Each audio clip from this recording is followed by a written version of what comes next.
Live from the spectacular Garden Roots in South Africa. We're streaming worldwide on eRadioSA.com. It is just after 2 o'clock on a Tuesday afternoon, the 25th of May. It is time for Travel Tuesday, and today Rose is coming to us from a different location. Very exciting one, and she's going to tell us all about it. Rose, good afternoon. How's it going your side? I've never been more jealous. It's fine. It's a little bit of a drizzly afternoon here in the valley, but it's in Ceres. Yes. But it's beautiful place. All the autumn colors are coming through. The trees are like orange and yellow, so really, really pretty. And I'm surrounded by mountains, which is absolutely magnificent. Rose, so Ceres.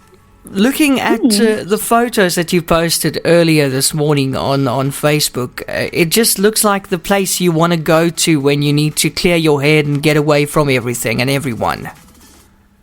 Yeah, I'm staying at a place called Fairfield Cottages, and it's on the foothills of the Witzenberg Mountains.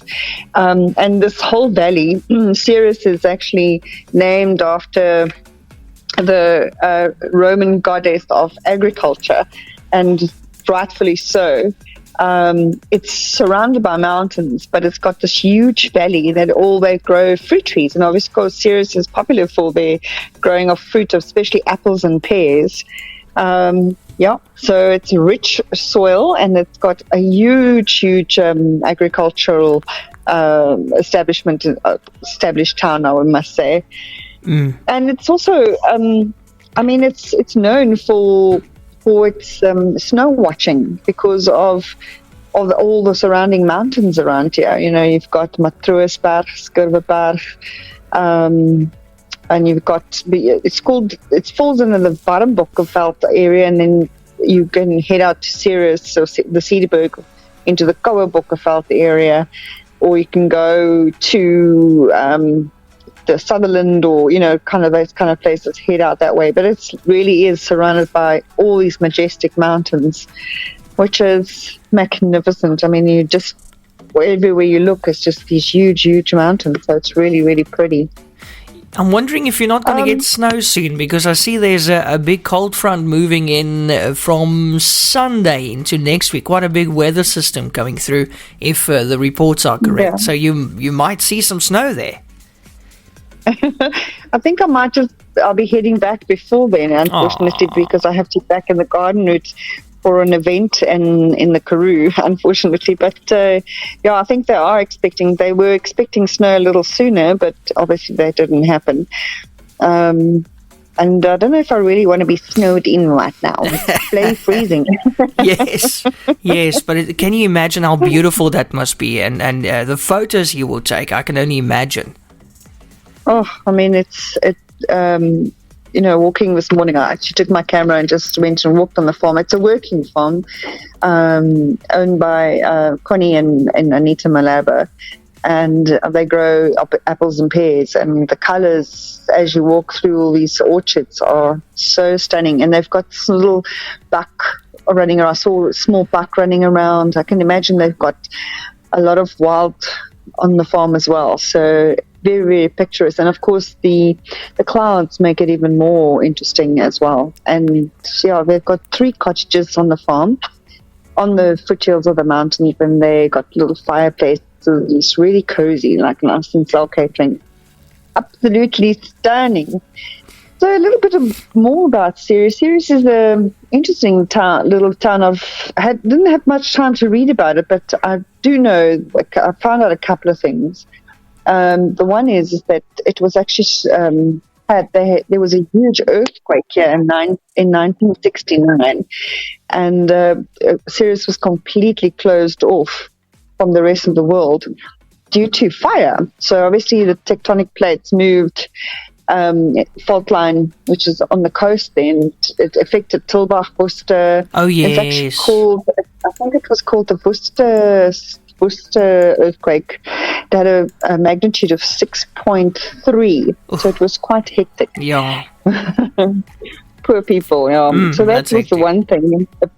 Yeah, and one thing about Ceres, and the other couple of things about Ceres, interesting enough, is that they've got a museum here called the Ceres Tochreis Museum, and it talks about a little bit of the history of the transporters, that transported goods between Cape Town and Ceres, obviously growing fruit here. So that was quite interesting to come across. I haven't visited the museum yet, and I'm thinking of maybe going past there and actually going to have a look at what they offer in that little museum, which is rather pretty. But they've got some other interesting. I mean, there's one wine farm that's based in Ceres, and but it's so close to the Breedevallei, Tilbach area that there's a lot of the wine, obviously, but I call it the Cape Heartland. Yeah, because it's really based in a deep valley. So, and I think it's like almost like a little bit of a heartbeat. It's got a very solid community, lovely, which really makes it lovely. And Ceres has also got an interesting zip line experience here, which takes you into the Schuwerberg Mountains, about 4 kilometers into the Schuwer, up in the mountains, and you cross a gorge about 8 times, and the zip line is about 1.4 kilometers long, and it's quite prominent in this area, so you can crisscross the gorges. I wouldn't have minded seen that, but be it as it may. It's a bit rainy and cold this stage, and not really time to do that. I was going to ask you if you've been on it. I wouldn't have minded, but it's one of the things. And of course, they have other little things. It's got Ceres Brewery. It's also famous for, it's fruit beer, when they make a great IPA and a blonde ale, all kind of beers that you find, and that only opens at 4:00. So I might just pop in there and go and have a little bit of a tasting of the Ceres Brewery. Yes, but I think the most striking thing about Ceres is, if you are coming to this area, is basically just to relax and enjoy the majestic views and go through the Guido Pass. If you're traveling from the garden routes, you come through the Mitchell's Pass, which is from the Breedevallei into Ceres, and it's magnificent. It's got all these twists and turns, and as you're going, and then all of a sudden you fall right into the Ceres Valley, and then of course you go through. There's a Guido Pass as well. I think you could spend many hours here looking over at views and just enjoying the absolute beauty of this place. Really magnificent, yeah. Stunning. So when are you coming back? I know you don't want to. I have to return tomorrow, unfortunately. Oh no. I know.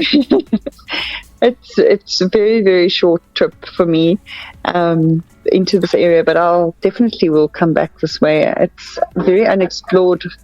It's only it's only 450 kilometers from where we stay. Yeah. So it's almost like traveling to Cape Town. It's on a very good road. You go by Swellendam, which is a nice little.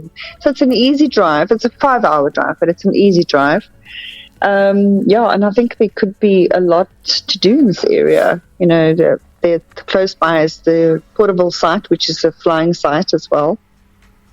And not so far from there is Tilbach, which I think it's on its own. It's got some awesome things to do. I mean, the municipality area is called Witzenberg. I don't know why it's called Witzenberg. It's quite interesting.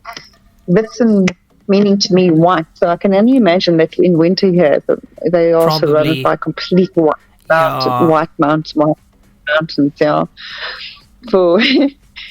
And I think they said they have a very Mediterranean kind of warm summer area, but I think it can be pretty cold here in winter. Yeah. So if you do come to this area, make sure you pack your winter woolies, and also make sure that you pack some, if you're keen cyclists, I think it could be lovely, and also the keen hikers. I think hiking in this area could lend to some beautiful views and things like that. So otherwise a good book and a place to just kind of relax and get dressed to the soul. So Rose, when you're coming back tomorrow, then it's my turn, then I'm going. You're more than welcome. I'll send you their number.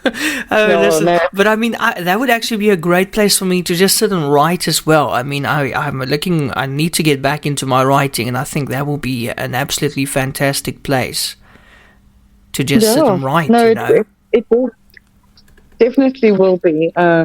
It's so peaceful. I mean, the little town is quite busy, obviously, because it's a working town with all the fruit and things like that. I think the Toys Boerdery is probably the biggest fruit supplier in the area, but they're mostly farmers.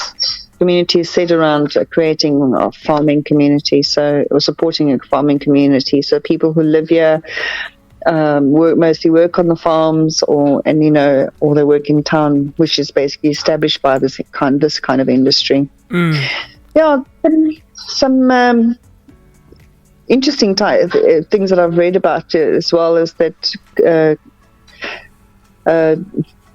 Chris Barnard, who is the heart surgeon, he spent some time here, but a young man called Brayton Paulson, the rugby player, comes from this area. So he did produce a few little other peeps as well. Mostly rugby players. Brayton, okay, that's lekker. Well, what a beautiful world, Rose. You're probably really sad that you have to come back tomorrow. I mean, our world's also beautiful, but that's also a different kind of beautiful. You almost can't describe it in words. Yeah, I mean, this just once again tell me that our country is so diverse, and once you get into the countryside and you start exploring the different places, you found these little magic places that it just blows you away. Yeah. It's you think cities are the only places to go, but it's not. And I'm dying to get into the Cedarburg. I haven't been to the Cedarburg since I was in my 20s, and all I want to do is take a camera and head out to those mountains and go and stay in a little cottage somewhere in the mountains there. Oh yes, really it sounds so good. That sounds fantastic. Rose, just for those who haven't seen your photos yet, I see you also tagged Fairfield Cottages, so people can go and check out their Facebook page and see what it looks like there on the farm. But for those who are not following you yet, how do we find you on social media, Instagram and Facebook and all that? Normally it's at Code Travelbug on Twitter and on Instagram, and my blog is www.gotravelbug.co.za, or on Facebook Travelbug Rose, or you can Google at Go Travelbug and you will find me. That's it. Rose, enjoy your afternoon there as well as your evening, and then we'll see you back in the garden route in the next 24 hours. I know. I'm rubbing it in.